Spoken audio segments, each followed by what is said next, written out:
Alrighty, hosses, in this video I'm going to show you how to nest conditionals in less. Now the syntax of this is actually really similar to nested rules. Basically what we can have is something like this.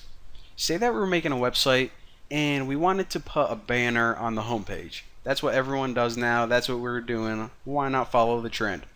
Now whenever you're looking at it on a desktop, we wanted it to be styled one way, but whenever you're looking at it on a mobile phone, we want it to be styled a different way. And this is actually one of the main techniques that people use whenever they're making responsive websites. Essentially, you're going to have two different sets of styles, and you're going to add a condition that says on mobile phones or small screen devices, use this style instead of the default one. So the first thing we need to do is actually just make our basic styling like a welcome banner, and we'll just give it like a font size of 32 pixels and a background of light green. Why not? Now what we can do thanks to less is inside here we can add a condition, and we'll just say a condition for small screen devices, so that's media screen.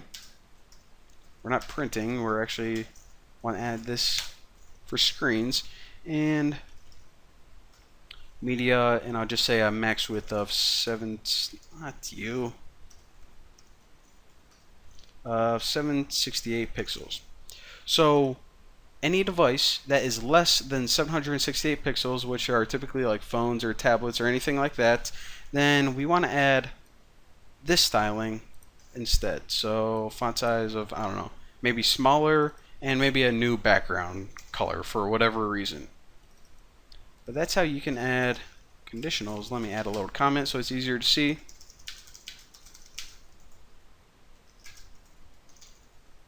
Only on small screen devices. So this is your generic, and this is when you're looking at it on a small screen, and that's what it gets compiled to.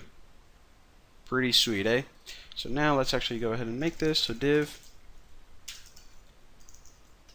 ID equals welcome banner, and inside here I'll just write welcome to the new Boston. And check it out. So this is what we have. This is our default styling, a font size of 32 and a background of light green or lime green, whatever it was called. Now let me shrink this to simulate a smaller screen device, and look what happens.